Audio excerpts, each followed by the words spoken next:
ஹாய்ங்க. இன்றைக்கி நம்ம நெய் சாதம் செய்ய போகிறோம். அந்த நெய் சாதத்துக்கு நம்ம ஒரு சிம்பிளாக டக்குன்னு 5 நிமிஷத்தில் ஒரு குருமா செய்ய போகிறோம். அதுக்கு என்னென்னு பார்த்துக்கலாம். ஒரு மிக்ஸி ஜாரில் நல்லா 1 ஸ்பூன் கடலை சேர்த்துக்கோங்க, 5-6 முந்திரி சேர்த்துக்கோங்க. கூடவே பச்சை மிளகா ஒரு 5-6 சேர்த்துக்கலாம். நான் வந்து சீனி மிளகா தான் எடுத்துருக்கேன். இது வந்து ரொம்ப காரமாக இருக்கும், அதனால் நம்ம காரம் இது மட்டும் தான் சேர்க்க போகிறோம். மிளகா சேர்த்துக்கலாம். 2 சின்ன வெங்காயம் சேர்த்துக்கலாம். அது கூட கொத்தமல்லி இலை சேர்த்துக்கலாம். 1 ஸ்பூன் தேங்காய் சேர்த்துக்கலாம். இதை நல்லா அரைச்சிட்டு வந்துடலாம். கடாயை வச்சாச்சு. எண்ணெய் சேர்த்துக்கலாம். கடுகு உளுத்தம் பருப்பு சேர்த்துக்கலாம்.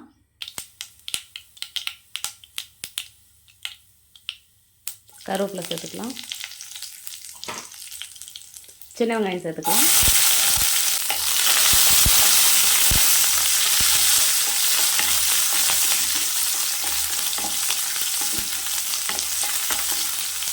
வெங்காயம் நல்லா வதங்கட்டும். ஒரே ஒரு தக்காளி சேர்த்துக்கலாம். உப்பு தேவையான அளவு சேர்த்துக்கலாம். மஞ்சள் சேர்த்துக்கலாம்.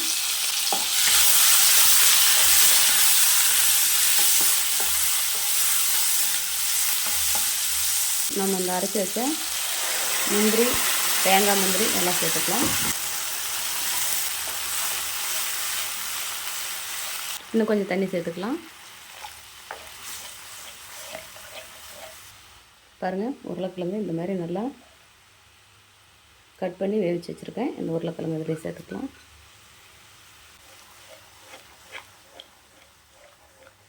நல்லா கொதி வரட்டும். குருமா ரெடி ஆயிடுச்சு. இதை இப்போ நம்ம நவுத்தி வச்சுக்கலாம். எண்ணெய் சேர்த்துக்கலாம். பாருங்கள், பட்டை, சோம்பு, கிராம்பு இது 3 சேர்த்துக்கலாம். கூடவே கொஞ்சமாக இஞ்சி, பூண்டு.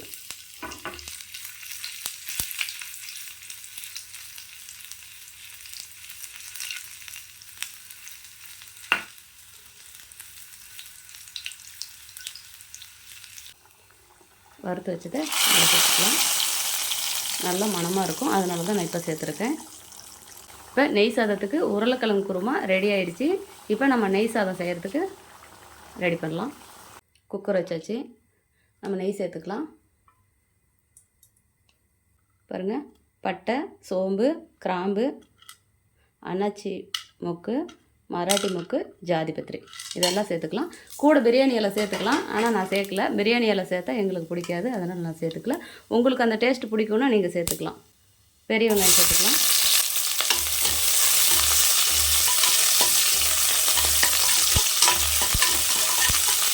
இது கூட பச்சை மிளகா, இஞ்சி, பூண்டு 3 சேர்த்துக்கலாம்.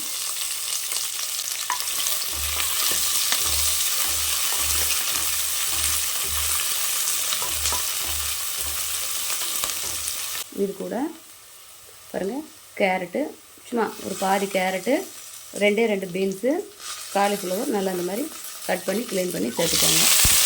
ஒரே ஒரு உருளைக்கிழங்கு சேர்த்துக்கலாம். இந்த நூல்கோல் கிழங்குன்னு சொல்லுவாங்கள்ல, அந்த பச்சை கலர் இருக்குன்னு அந்த கிழங்கு சேர்த்துக்கலாம். கூட வந்து குடமிளகா சேர்த்துக்கலாம்.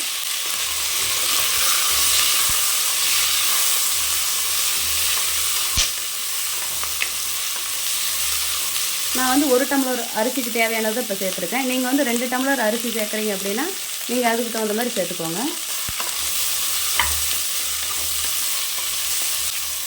இது கூட நீங்கள் பச்சை பட்டாணி சேர்க்குறதுனாலும் சேர்த்துக்கலாம். நான் இந்த டம்ளரில் 1 டம்ளர் அரிசி சேர்த்தேன். அதில் வந்து தண்ணி சேர்த்துக்கலாம். 1 டம்ளர் அரிசிக்கு 2 டம்ளர் தண்ணி சேர்த்துக்கலாம். உப்பு தேவையான அளவு சேர்த்துக்கோங்க.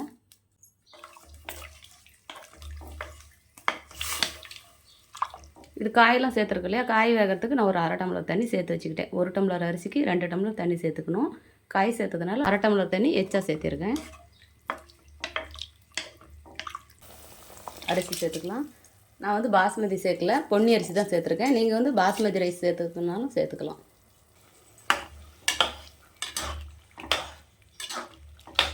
கொதி வந்துருச்சு. நம்ம விசில் போட்டுக்கலாம்.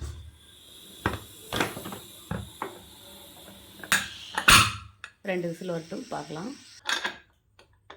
ஓப்பன் பண்ணி பார்க்கலாம். கொத்தமல்லி தழை போட்டுக்கலாம். கொஞ்சமாக நெய் சேர்த்துக்கலாம். பாருங்கள்,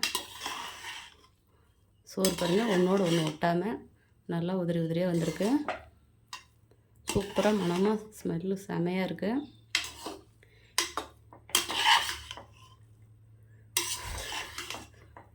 நெய் சாதம் உருளைக்கிழங்கு குருமா சூப்பராக ரெடி ஆயிடுச்சு. இதே மாதிரி நீங்களும் உங்கள் வீட்டில் செஞ்சு பாருங்கள். செஞ்சு பார்த்துட்டு எப்படி இருக்குன்னு எனக்கு ஒரு கமெண்ட் பண்ணுங்கள், லைக் பண்ணுங்கள், ஷேர் பண்ணுங்கள், ஒரு சப்ஸ்கிரைப் பண்ணிடுங்க.